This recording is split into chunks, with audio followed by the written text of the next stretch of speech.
Connects 2020 conference, brought to you by the Digital Council Africa and headline sponsor, Inc. Good afternoon, everyone, and welcome to this next session at the Fiber Connects 2020 conference. Today, it's my really big pleasure to introduce and to welcome one of our close working partners, the SMME ICT Chamber. We've been working with the SMME ICT Chamber for some time now, identifying areas where we believe there's potential collaboration. And of course, the SME sector is a very important one for the Digital Council Africa. Many of our contractors, in fact, I would say at least 90% of the actual civil works are being done by contractor companies. And these companies play a crucial part and a crucial role in the development and deployment of broadband networks. So, of course, not just from a physical telco infrastructure point of view, but also from the wider SMME and ICT sector, rather. The role of SMMEs cannot be overemphasized. And of course, by now, I think we all know that the SMME sector is the biggest net creator of jobs. So very important sector for all of us. And so today it's my big pleasure to invite somebody representing the SMME, the ICT Chamber.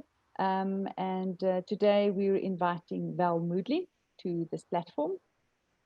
And Val comes with a really extensive history in the ICT sector. So she's worked for 30 years already in the sector before she ventured on her own, holding positions such as a technical engineer and a solutions architect. And then, of course, she worked her way up, and she was also in senior management and executive positions. So her experience was gained through rather large and impressive companies such as British Telecoms, or BT as we know it, MTN Business, Microsoft, Cisco, SAS, Dimension Data, CCMA, and Liberty. She's currently an entrepreneur with ownership holding in two companies, one focusing on unified collaboration solutions, where she partners with tier one OEMs, and the other one focusing on assisting organizations with various strategies, including their digital transformation processes, cloud transformation, their go-to-market strategies, as well as assisting them with partnering. But of course, as we can know, if anybody that sits it out for 30 years in this sector must be passionate about technology, and so is Val. She's a great believer in its potential. She's a passionate lover of Africa and its people. She's passionate about education and literacy, and she loves all sports, especially, as she puts it, those played by individuals and teams wearing green and gold. Welcome to the session today, Val. It's a real privilege to have you with us. And we look forward to engaging with you, somebody that's sort of been on both sides of the fence, having this immense knowledge on, what it's like. We just chatted off camera a little bit about the troubles and tribulations of working in a corporate, but also the joys, and, there's some stuff you don't have to worry about, but there's also, I suppose, everybody wants to see if they can make it on their own, and you've certainly walked this road. So it's a big privilege to have you and your experience with us today, and we look forward to engaging with you. Thank you very much, Monita. It's a pleasure to be here, and I'd like to thank my SMME ICT Chamber colleagues for allowing me this opportunity. Good afternoon, everyone. Thank you very much for the opportunity to present the role of SMMEs in building the digital economy. I have a few slides that I'd like to go through. Most of the slides actually come from the digital master plan that is being drafted by government.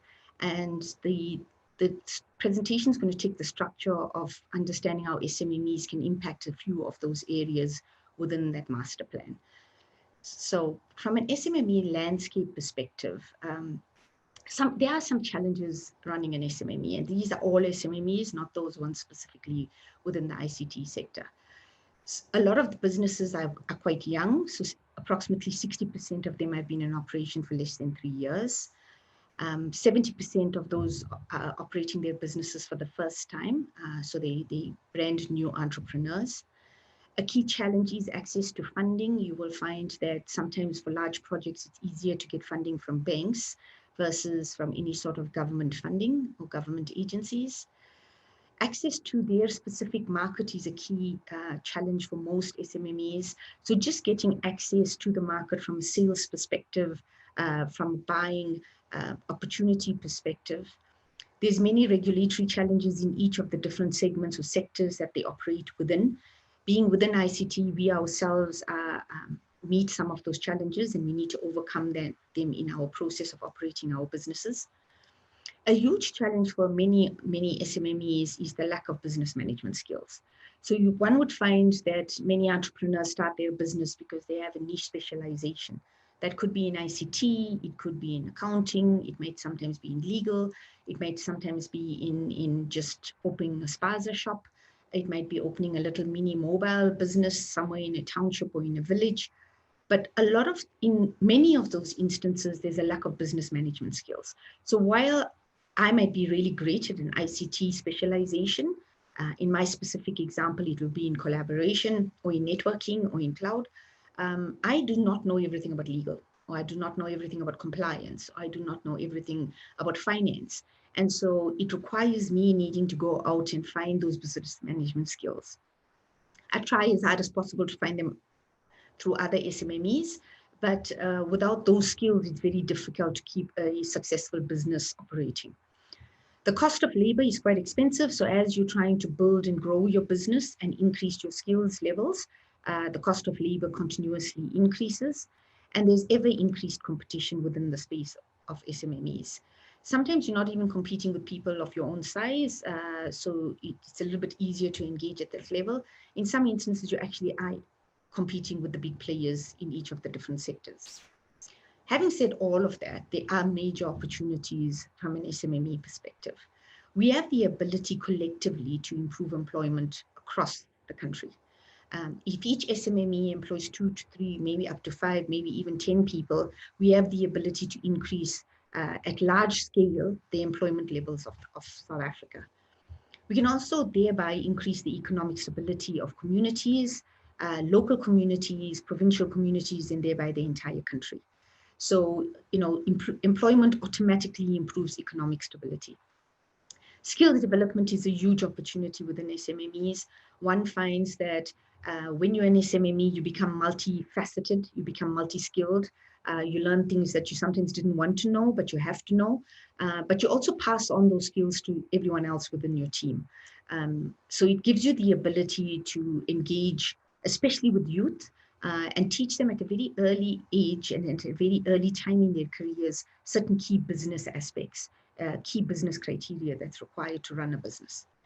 There is a decreased capital cost of a job. So, employing an SMME to do a job or subcontracting an SMME to do the job does not incur all of the overheads that large organizations have. So there is an opportunity to be able to do that with SMMEs. You will also find that SMMEs are quite adaptable and quite flexible to customer needs. So they'll have an engagement with the customer on a one-on-one level. They're a lot more approachable, they're a lot more engaging, and they tend to be a lot more available to their customer base because they would like to get repeat business. In fact, sometimes their entire business sustainability depends on repeat business. From a structure of the digital economy perspective, this is a key narrative within the master plan. I'm not going to present specifically on the master plan, but this covers the digital core, digital providers, and digital solutions. And what I would like to do is just explain or expand on how SMMEs can work within the digital economy. So from a digital core perspective, SMMEs are currently doing network builds, they're doing fiber rollouts, they're doing site builds. In fact, some of the SMMEs within the chamber are licensees and have the ability to even carry the voice and the data traffic that's required. So many members within the chamber and even those that are not members of the chamber have the ability to engage and be beneficial within the digital core space of the economy. From a digital provider space, this is where cybersecurity plays a part, collaboration solutions, network management and monitoring, anything digital and cloud transformation, etc., is founded within digital providers. You will find that many cybersecurity providers in the space are SMMEs or entrepreneurs. The same with collaboration, the same with cloud transformation. So they focus on a niche area, and those niche areas fall within the digital provider space. Within digital solutions, which is where software development, IoT, AI, robotics, data management, etc., falls in my experience, especially when I worked within corporate and especially within the partner base, the bulk of the partners that we engaged within each of those areas were actually entrepreneurs. They started their businesses up from scratch. They were specialists in that specific area, and then they slowly built those businesses up as they went forward. So SMMEs have a huge role to play within the structures of the digital economy. From a technologies, products, and services perspective, one would be able to see that you've got computerized equipment, you've got robotics processes within the automation space, you've got machine learning, natural language, analytics within artificial intelligence, you've got a whole host of data management areas, specifically data analytics, data cleaning and labeling, there's cloud computing that falls within that area as well, and then you've got shared services. Now, within each of those areas, again, within my experience, many SMMEs and entrepreneurs have started up businesses in data management as well as artificial intelligence.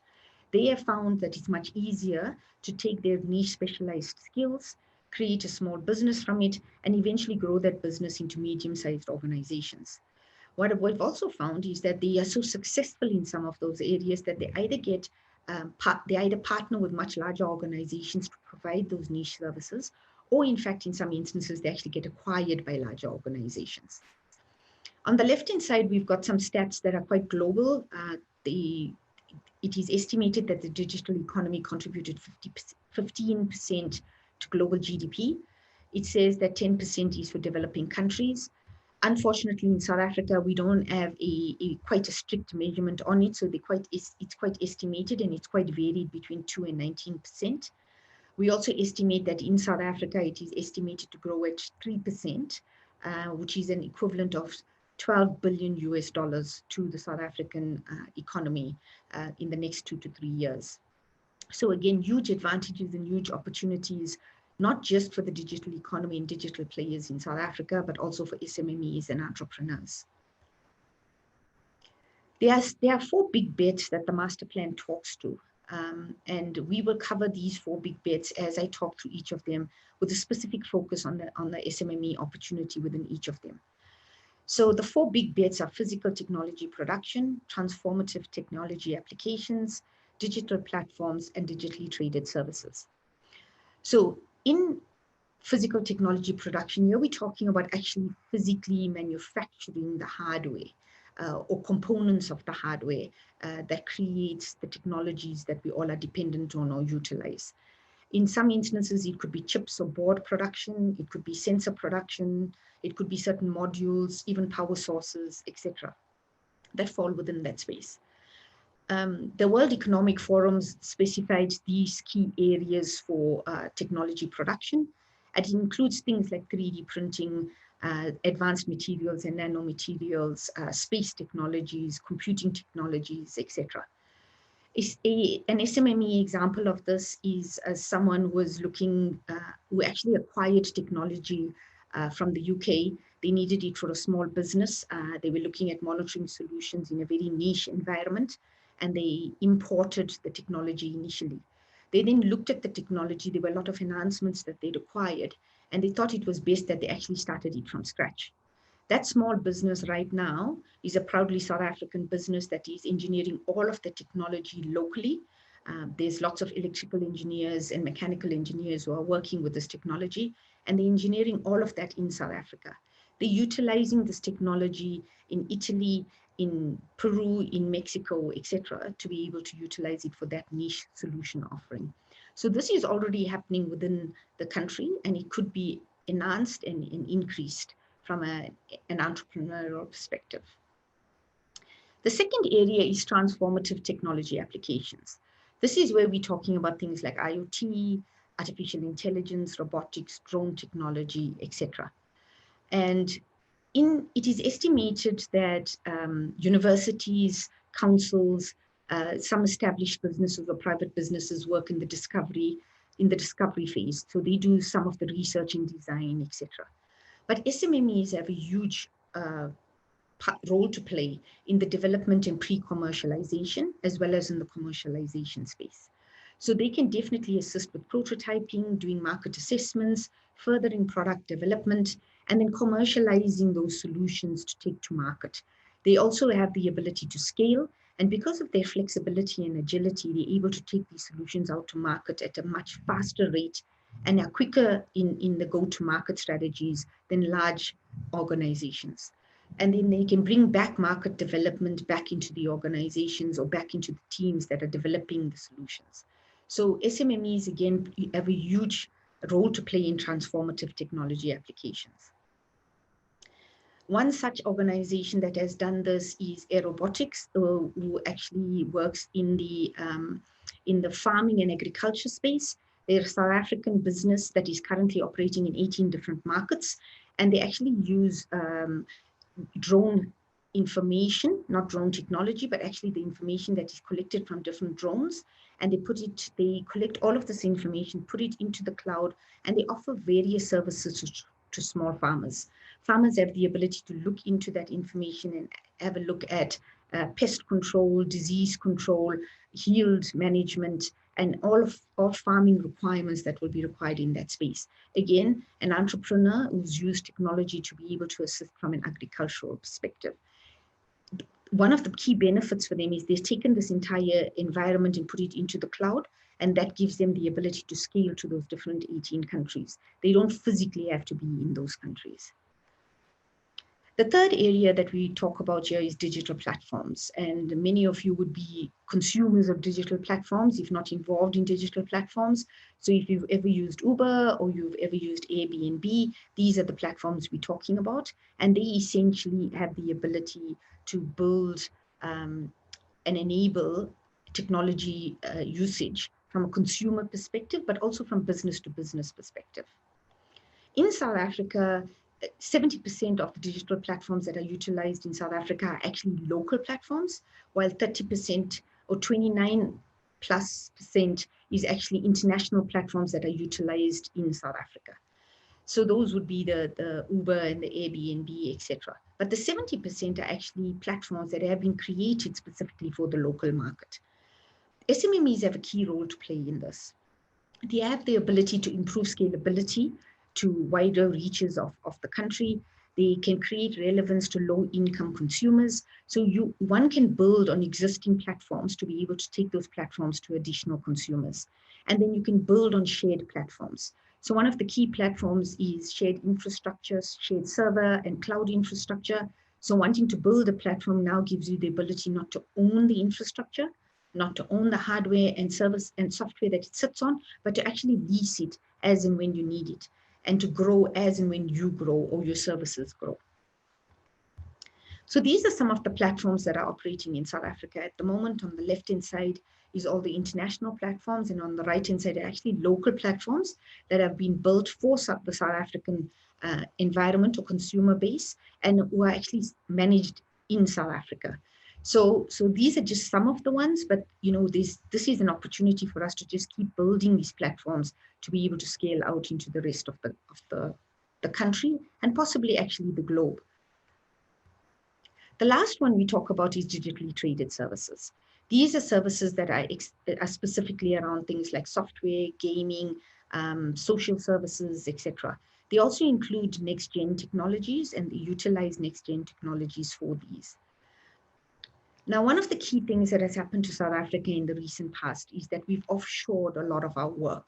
What that essentially means is things like software development, things like call centers, things like testing and test and dev environments, etc. We've actually offshored, and in a lot of instances, we've either offshored it to India, Malaysia, and other key players are China, etc.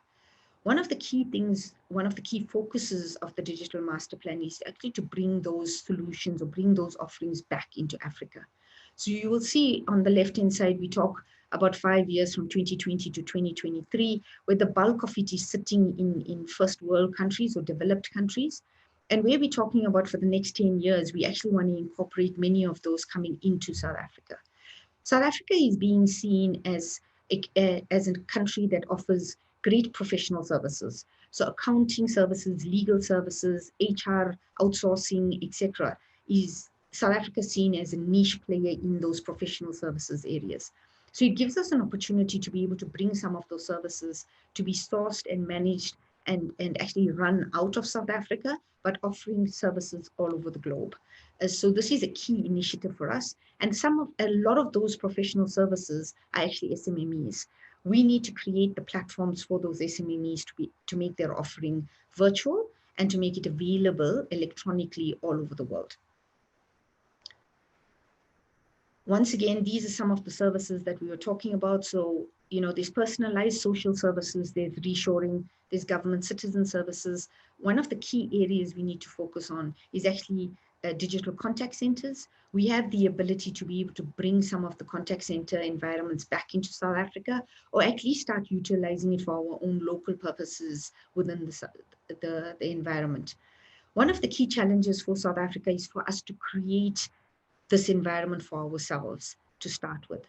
We need to be able to show that we've got the experience and that the local industry is willing to utilize these services before using ourselves as the best case study to take these services out of the country. Now, these are global statistics. So these are the estimated amount of jobs that are going to become available in each of these different areas. And, I did an estimation, or I did a quick calculation. If South Africa could just have 1% of these total jobs, total global jobs, it adds up to 1.5 million jobs that we can then add into employment statistics in South Africa. A key challenge in this area is both from an educational perspective, is in secondary schools and in tertiary education. We need to start ensuring that the courses that are available, that the education platforms, we're starting at a very young age. So things like diplomas, things like degrees, etc., need to be talking to the new jobs that are being created through innovation and technology, because some of the things that are being taught at universities, etc., right now are not relevant anymore in this new age of technologies. So we have an ability again to create many of these jobs. There is also an estimation that 70% of the jobs will be through SMMEs and small businesses. So we can create the roles within the SMME space by creating jobs that are focused on these innovative technologies. I'm now going to get into something a little bit more specific to South Africa. On the left-hand side is a model that is currently working in India, and it is specifically focused on how to engage entrepreneurs and startup companies together with government, industry, and research and academia. This is a model that the Digital Master Plan would like to see not necessarily replicated, but adapted for South Africa. And one of the key reasons why I like this model is that it talks to various different roles and responsibilities needing to engage together to be able to grow entrepreneurs and startups within the country. So, you've got each of the different areas having different cogs that contribute into them, and then they kind of cycle within them, but within that, they have a center of excellence that brings everything together. So there's codependencies that are built together, and then there's engagement that is ensured between all of the different parties. On the right-hand side, I talk about some of the success criteria that is required in order for the SMME industry to be successful in ICT, especially in the digital economy. One of the key things is having customized SMME procurement policies, both in public and private enterprise. Right now, we as SMMEs find that a lot of the policies that have been written targeting medium to large-sized enterprises. So one would find, and I'll use a specific example, I tried to find a SIP provider for my small business, and I went to one of the SIP providers in the country, and I asked if there's a possibility of us engaging with them. I was then sent an email with 6 different documents, and each of those documents was 30 pages long with legalese or legal jargon in them. Neither me nor any of my partners have any legal background. That meant that we would have to go and procure legal services from a private legal consultant, who then had to look at the documentation, come back and tell us what the pros and cons were from us as a small business. And it cost us money to be able to do that. And the end result was that we actually didn't partner with the organization because there was too much risk for us as an SMME. So one finds that a lot of the policies and the go-to-market strategies, etc., from people we are dependent on, are actually written for larger enterprises. If we want to engage, it costs us money as SMMEs to be able to engage with those organizations. The second one is customized funding mechanisms for SMMEs. Right now, there is a big focus within the country. There is a big focus from regulatory bodies. There's a big focus from government and certain ministries.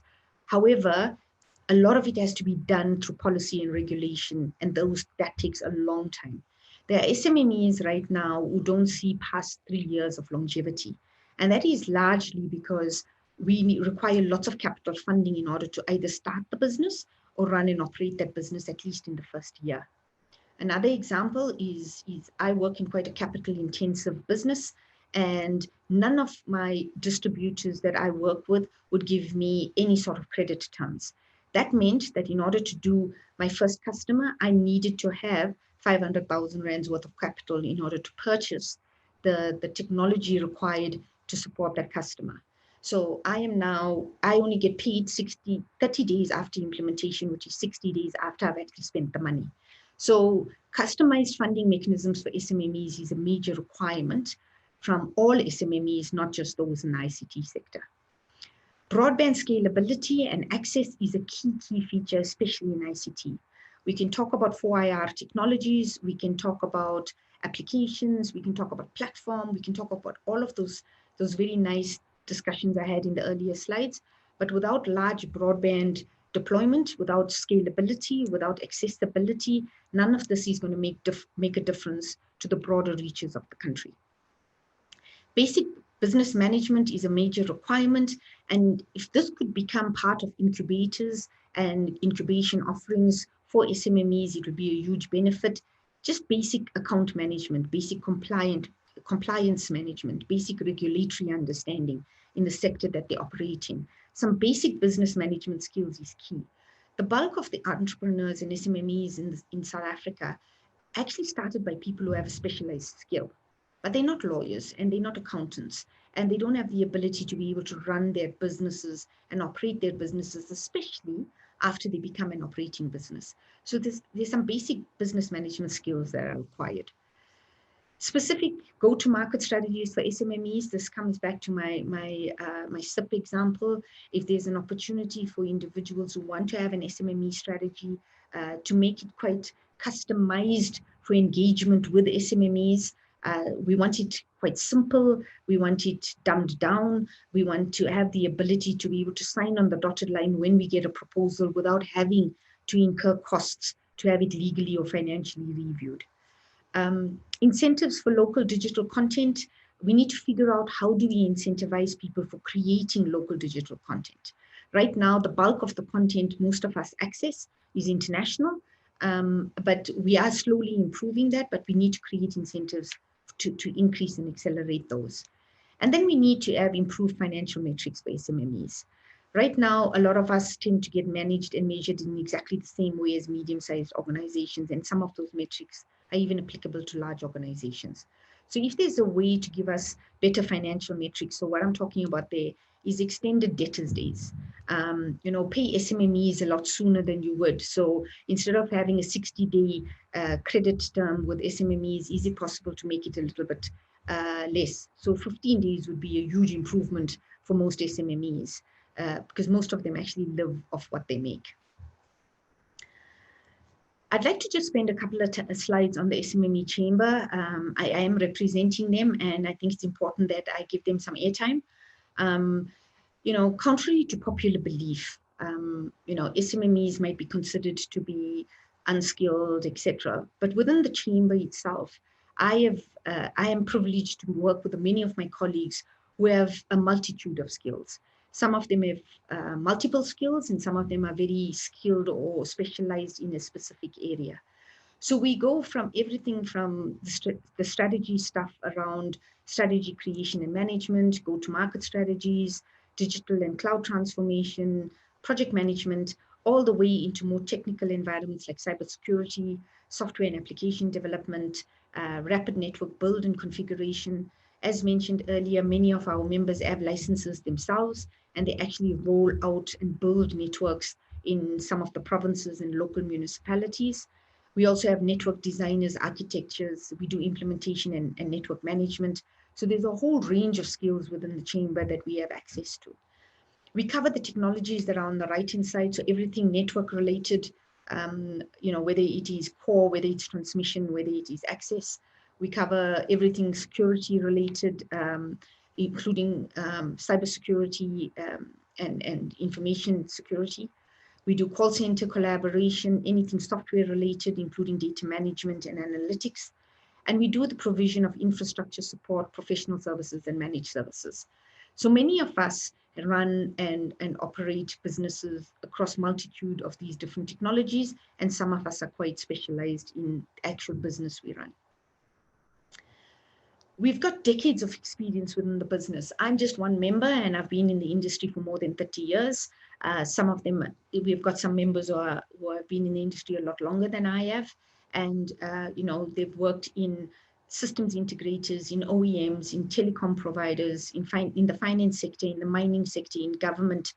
Many of them have multiple academic qualifications, and they've covered roles, everything ranging from technical to strategy and management, executive management. Some of them have even been in finance and marketing.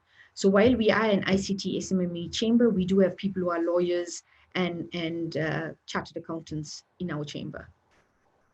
From a sector contribution perspective, we play quite a key role in providing feedback and input within the sector. That includes the BE Sector Council, the Digital Master Plan, the Procurement Bill. We've got members that sit on the 4IR Commission, and we actually engage quite a lot on ICASA policies as it impacts many of our chamber members. With all of that, I hope you've heard a little bit about SMMEs and the impact we potentially can have in the digital master plan and in the digital economy within the country, as well as outside of the boundaries of the country, in the continent, as well as in the globe. So thank you for your time, and I appreciate it, and I will gladly take any questions and answers. Thank you. Thank you, Val. That was really insightful. And as we said in the beginning, I think it's regrettable that one can't start your career out and be forced to first be an entrepreneur and jump through the hoops where, before you go into a major corporate, that you actually understand the challenges, when you deal with SMMEs, like you say, cash flow and, payment terms are often really long, and that creates havoc with trying to run, your own organization. So, but yeah, I wish you all the best. Thank you very much for sharing your time with us today. I know it's very valuable. And thank you for the SMME ICT Chamber as well, for gracing us on this platform and, engaging with us and our members. And I hope this serves as a reminder to everybody about the immense value that SMMEs hold in our sector and our society, and that, we should do right by them. And yeah, thank you for managing the expectations. I hope that together we can make a small difference going forward. I hope so too. Thank you very much. Thank you for participating in this session of the Fiber Connects 2020 conference. Stay tuned for the next session.